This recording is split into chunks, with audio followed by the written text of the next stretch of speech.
the workshop today about GETC that will be held by the presenter to student. The name is Farah and Iqlil. They will be presented about the experience about the workshop about GETC.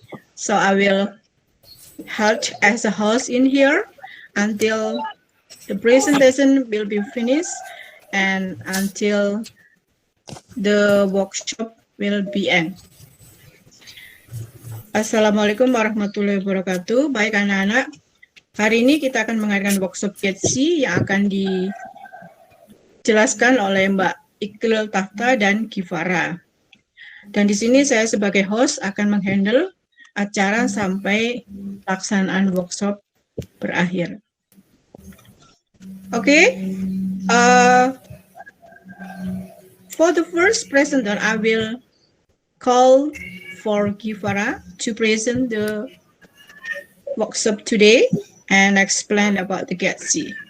Untuk pertama kali saya akan memanggil Mbak Gifara untuk menjelaskan penjelasan tentang GETC. Silakan, untuk waktunya saya silakan Mbak Gifara.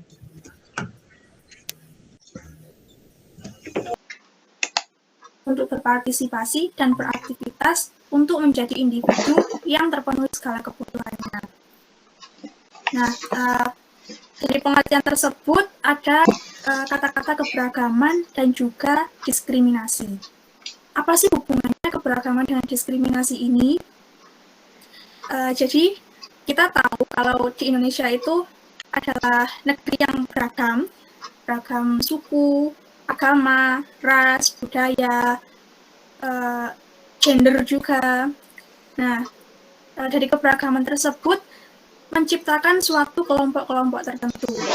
Kelompok-kelompok ini terbagi menjadi dua, yaitu ada kelompok yang memiliki keuntungan, juga kelompok yang memiliki kerentanan. Nah, kelompok yang memiliki kerentanan ini yang lebih sering dijadikan sebagai objek diskriminasi. Kemudian, apa sih diskriminasi itu? Slide selanjutnya. Di sini, diskriminasi adalah memperlakukan orang lain secara tidak adil karena identitas yang melekat pada dirinya. Diskriminasi merupakan tindakan yang keliru dan tidak dapat diterima. Ya, benar sekali. Diskriminasi ini tidak boleh dan tidak dianjurkan untuk dilakukan. Karena ini adalah tindakan tercela yang mana itu tadi memperlakukan orang lain secara tidak adil. Jadi sangat tidak diperbolehkan atau tidak dianjurkan untuk dilakukan. Apa sih contoh diskriminasi itu? Sebelum kita tahu contohnya, diskriminasi itu terbagi menjadi dua, yaitu diskriminasi yang tampak, juga diskriminasi yang tidak tampak. Untuk contoh diskriminasi yang tampak seperti ini. Ada seorang siswa baru, dia berasal dari Malaysia. Kita tahu kalau siswa yang pindah dari Malaysia ke Indonesia tentu saja cara berbicaranya berbeda dengan kita. Bahasa yang dia gunakan, logat berbicaranya tentu berbeda dengan kita. Siswa baru ini dia tidak percaya diri dengan dirinya. Kemudian suatu hari gurunya meminta dia untuk mempresentasikan tugasnya di depan kelas. Ketika dia mempresentasikan dengan bahasa dan logatnya berbicara, dia ditertawakan oleh teman sekelasnya. Tentu siswa ini merasa apa sih yang salah dengan dia, kan memang bahasa dia seperti itu. Nah, apa yang dirasakan oleh siswa ini dan apa yang dilakukan oleh teman-temannya adalah contoh diskriminasi, yang mana ada satu pihak yang merasa terkucilkan, merasa orang lain ini bersikap secara tidak adil kepada dia. Itu adalah salah satu contoh diskriminasi yang tampak. Nah, diskriminasi yang tampak ini, dia lebih mudah, lebih bisa diatasi secara bersama-sama. Nah, ada juga diskriminasi yang tidak bisa kita atasi bersama-sama, atau mungkin sulit untuk diatasi. Nah, contoh diskriminasi yang tak tampak seperti ini. Dengan baik-baik, kemudian melarang orang tersebut dengan baik-baik supaya tidak melakukan tindak diskriminasi, bukan dengan cara kekerasan. Kemudian yang kedua, menghubungi orang dewasa yang terpercaya untuk membantu apabila tidak mampu. Ketika kita sudah memberikan peringatan tegas, kemudian orang tersebut tetap melakukan tindakan diskriminasi, maka kita bisa meminta bantuan orang dewasa. Karena memang ketika terjadi tindak diskriminasi, ada beberapa orang yang peringatan dan ada juga beberapa yang tidak bisa kita berikan peringatan. Nah, ketika orang tersebut tidak bisa kita beri peringatan, kita bisa meminta bantuan orang dewasa untuk membantu kita. Yang ketiga, melibatkan sebanyak-banyaknya keragaman dalam sebuah kelompok. Keragaman yang disebutkan di sini seperti tadi, keragaman gender, ras, suku, ketika disatukan dalam satu kelompok, mereka nanti bisa berbagi tentang pengalaman mereka, kemudian berbagi sudut pandang mereka, berbagi kepribadian mereka, kemampuan mereka, skill mereka. Nah, ketika ada dalam satu kelompok keberagaman tersebut, maka akan semakin banyak hal-hal yang dapat kita ambil, hal-hal positif yang ada di dalamnya. Nah, yang terakhir ini membangun lingkungan yang inklusif dan adil. Ketika sudah terjadi keberagaman dalam sebuah kelompok tadi, jika kita bisa memanfaatkan hal-hal positif yang ada di dalamnya, berarti kita sudah membangun lingkungan yang inklusif, yang mana kita bisa menghargai dan juga menghormati perbedaan yang ada dalam kelompok tersebut, baik itu perbedaan gender, ras, pendapat, sudut pandang, keahlian, kepribadian, semuanya. Nah, itu tadi adalah penjelasan singkat tentang social inclusion atau inklusi sosial yang saya dapatkan dari workshop kemarin. Itu saja yang dapat saya sampaikan. Kalau ada pertanyaan, silakan. Mungkin ada yang bertanya dari penjelasan Mbak Gifara. Halo, tidak ada? Saya mau bertanya, Bu. Mahathir, silakan. Kalau misalnya ada anak yang introvert atau pemalu untuk berbicara kepada orang lain dan lemah, itu bagaimana cara mengatasi diskriminasi tersebut? Silakan Mbak Gifara. Tadi ada satu contoh yang cara mengatasinya dengan terbuka atau dengan terbuka exploration atau menjelajahi. Jadi kita bisa mencoba untuk terbuka dan bergaul. Jadi coba didekati, walaupun dia introvert ataupun ekstrovert, kita harus bisa bergaul dengan dia. Karena itu tadi kita mencari perbedaan. Misalkan kita ekstrovert, dia introvert, kita harus bisa mendekati dia. Jadi karena perbedaan itu bisa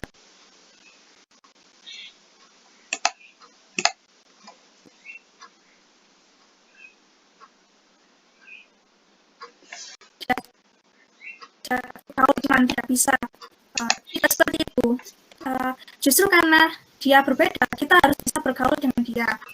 Tapi kita juga harus bisa mengetahui batasan-batasan untuk bergaul dengan orang yang introvert seperti itu. Hadir, sudah jelas penjelasannya? Ya, Bu, sudah jelas. Terima kasih. Ada lagi yang mau bertanya? Baik, saya lanjutkan untuk presenter yang kedua, Mbak Iqril Tata. Saya persilakan. Silakan, Mbak.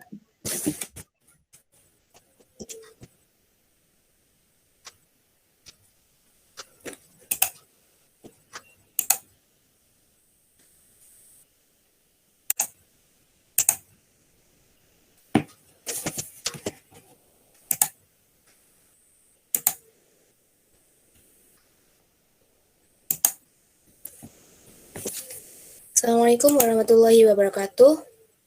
Waalaikumsalam.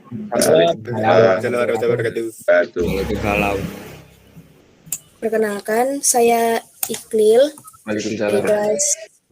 dari kelas 11 MMP. Nah, di sini saya akan menjelaskan tentang kesetaraan gender. Sebelumnya, gender adalah identitas sosial yang dibentuk oleh budaya dan lingkungan sosial. Sedangkan kesetaraan gender menunjukkan bahwa laki-laki dan perempuan itu sama. Yang membedakannya hanya jenis kelamin atau fisik atau secara biologis. Yang dimaksud bahwa laki-laki dan perempuan itu sama, bahwa seseorang perempuan bisa melakukan pekerjaan seorang laki-laki, dan sebaliknya. Contohnya seperti pekerjaan rumah yang bisa dilakukan oleh laki-laki maupun perempuan. Dalam sehari-hari pun tidak harus yang menjadi pemimpin dalam suatu hal itu laki-laki, perempuan pun juga bisa. Yang membedakannya dalam bentuk biologis, seperti perempuan bisa mengandung, melahirkan, menyusui, namun laki-laki tidak bisa melakukan hal tersebut.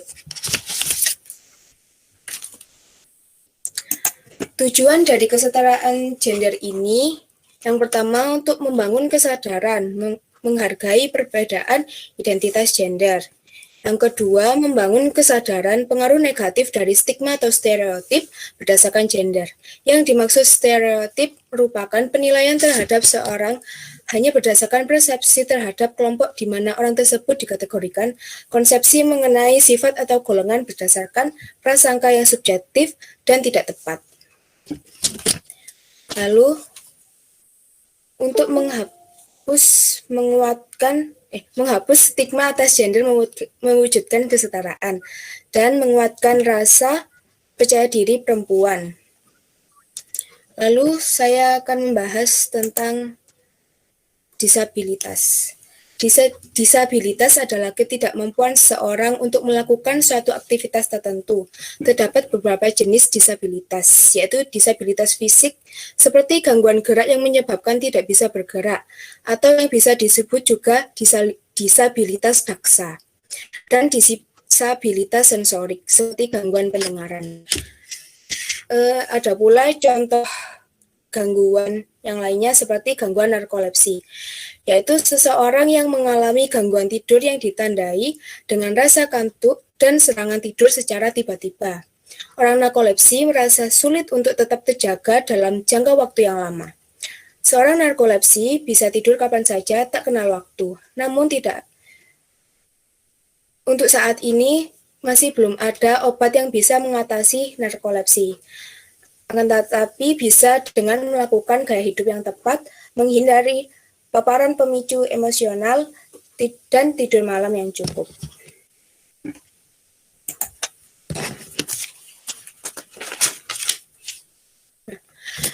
Dalam slide tersebut terdapat gambar seorang yang memakai kursi roda dan sebuah tangga. Coba bayangkan di suatu tempat hanya tersedia tangga yang seperti itu. Tidak ada fasilitas untuk kursi roda seperti tangga miring. Dengan gambar ini terdapat cara pandang yang berbeda antara medis dan sosial. Yang medis ini melihat bahwa penyakit tersebut sebagai kekurangan dan membutuhkan perawatan dan penyembuhan. Sedangkan yang sosial melihat bahwa ini sistem sosial dan lingkungan yang gagal memfasilitasi keragaman. Dilihat dari gambar tersebut, maka dari itu kita sebagai makhluk sosial bisa membantu dalam pemenuhan fasilitas kursi roda seperti membuat tangga miring dan dapat membantu fasilitas seorang disabilitas yang lainnya. Misalnya disabilitas yang lainnya menyediakan juru bahasa isyarat untuk penyandang tunarungu. Nah, sebagian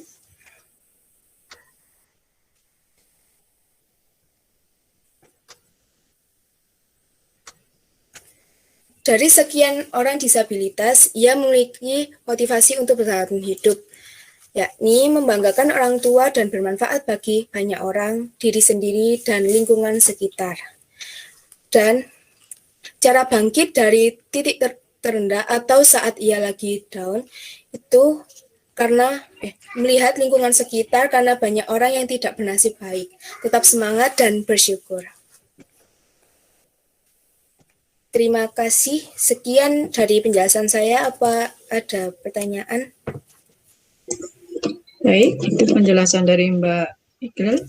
Jadi GETS itu adalah penyetaraan gender antara laki-laki dan perempuan yang selama ini dianggap bahwa perempuan yang selalu disibukkan dengan kegiatan yang lain, bahwa laki-laki tidak sama dengan perempuan. Sebenarnya sama ya. Oke, ada pertanyaan untuk penjelasan dari Mbak Iqbal? Silakan. Jangan malu untuk bertanya. Saya, Bu. Siapa namanya? Saya. Mahathir juga. Videonya nggak bisa ya, Mas ya? Bisa. Oke, silakan. Apakah insomnia atau susah tidur itu termasuk disabilitas? Silakan dijawab, Mbak Iqbal.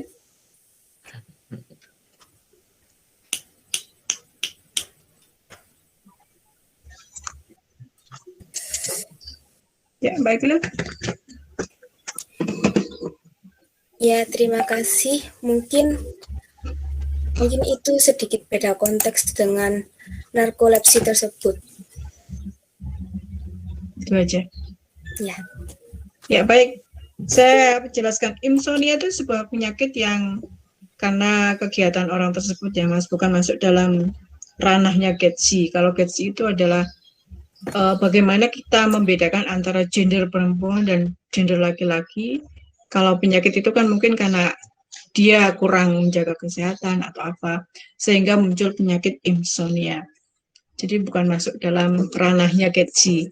Kalau GETSI itu mempelajari bagaimana siswa itu masuk anak yang inklusif atau tidak, itu aja yang dibahas. Jadi kenapa dibahas dengan sebutan GETSI? Gendernya bagaimana, kelakuan setiap harinya bagaimana, itu masuk sekolah inklusif. Di sekolah kita sebenarnya banyak siswa yang inklusif, cuman kan bagiannya beda-beda dan kita tidak mempunyai kelas khusus untuk inklusif. Nah, kalau di Australia kan ada kelas inklusif khusus. Jadi inklusif bukan hanya anak yang cacat. Jadi anak yang lebih atau pinternya lebih itu juga masuk kelas inklusif.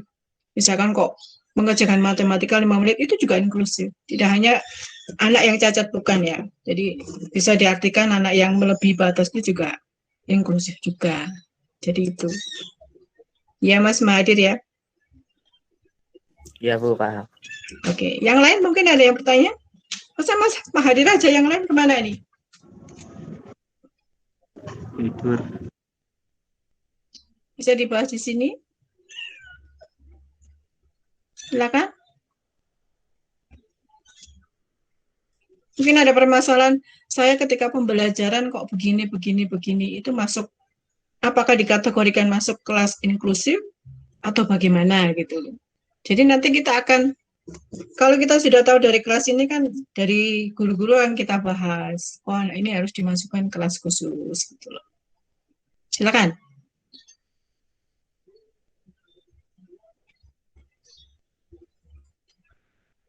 Tidak ada yang bertanya, cuma Mas Mahathir aja. Dapat poin loh ya kalau kalian bertanya. Unek-unek apa yang mau disampaikan? Silakan. Masih jam 9.27, 30 menit ya. Ayo, saya beri kesempatan untuk bertanya.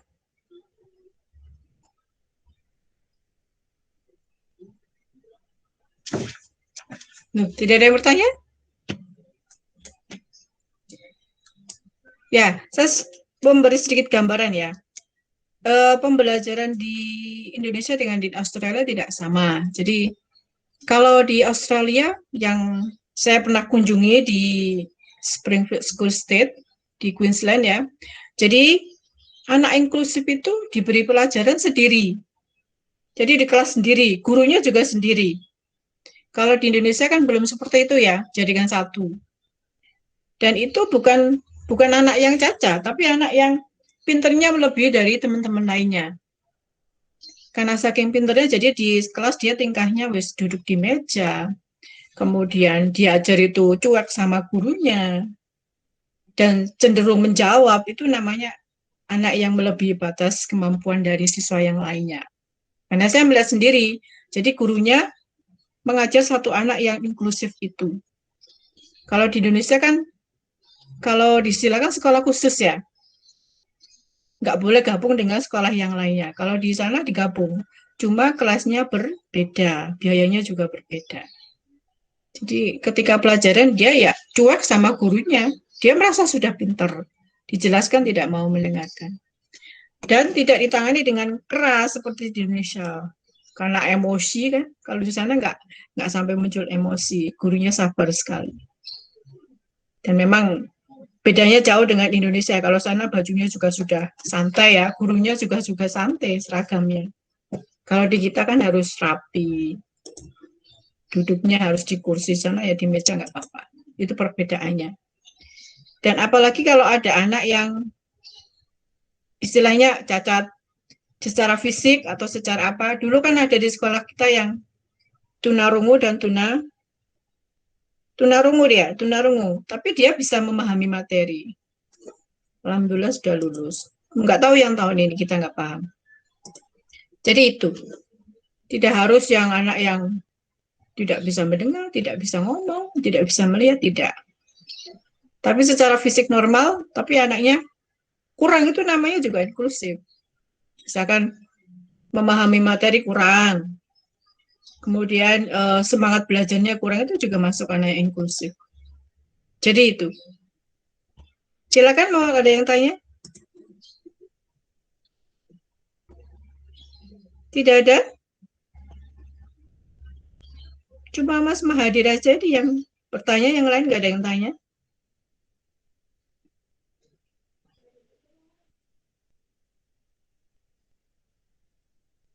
Ya Mbak Eke, tidak ada yang bertanya, silakan kamu closing untuk presentasinya.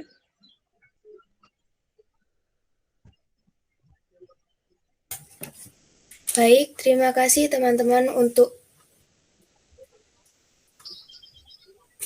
hadir dan mendengar presentasi dari saya dan Givara. Terima kasih atas beberapa pertanyaan yang telah disampaikan. Oke ya. Berarti finish 931 ya. Oke. Sudah yakin nggak ada yang bertanya? Saya akan closing untuk workshop hari ini. Oke ya. Oke, student, time is enough for today because we have already finished presentation about GETC. And then nobody have a question about the presentation today, so I will close the workshop today. Jadi anak-anak, hari ini workshopnya saya anggap sudah selesai karena sudah ada beberapa yang bertanya dan tidak ada pertanyaan lagi. Saya akan menutup acara workshop hari ini dengan ucapan terima kasih banyak atas kehadiran kalian semua. Semoga workshop hari ini bisa bermanfaat untuk kalian semua dan bisa menjadi bahan untuk kedepannya yang lebih baik lagi. Amin. Terima kasih. Baik, Mbak Kipora sudah di foto semua? Amin. Silakan dinyalakan videonya, kita foto semua ya Mbak Iqlil ya? Sebagai dokumentasi. Kayak Baik. Sudah dinyalakan videonya semua? Maksudnya gimana, Bu? Kalian harus menunjukkan via video kalian untuk difoto. Baik, clear? Apa itu? Ya, Bu. Sudah? Pak Junita belum ada videonya? Dipastikan semua sudah nyala videonya dulu, Mbak. Masih belum semua, Bu. Silakan nyalakan videonya, anak-anak, biar cepat selesai. Nanti sekalian di kamu bisa istirahat. Menunggu pelajaran selanjutnya, ya.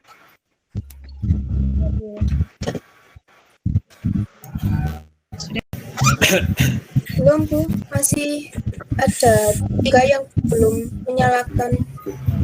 Siapa namanya? Hugo, Dina, Haidar. Silakan. Yang Baik, belum nyala hadir. videonya.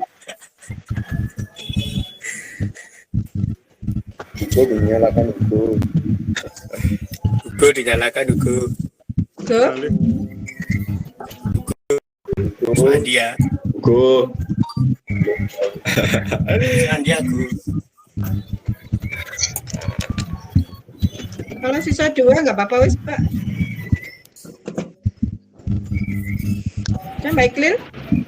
Ya, sudah, Bu.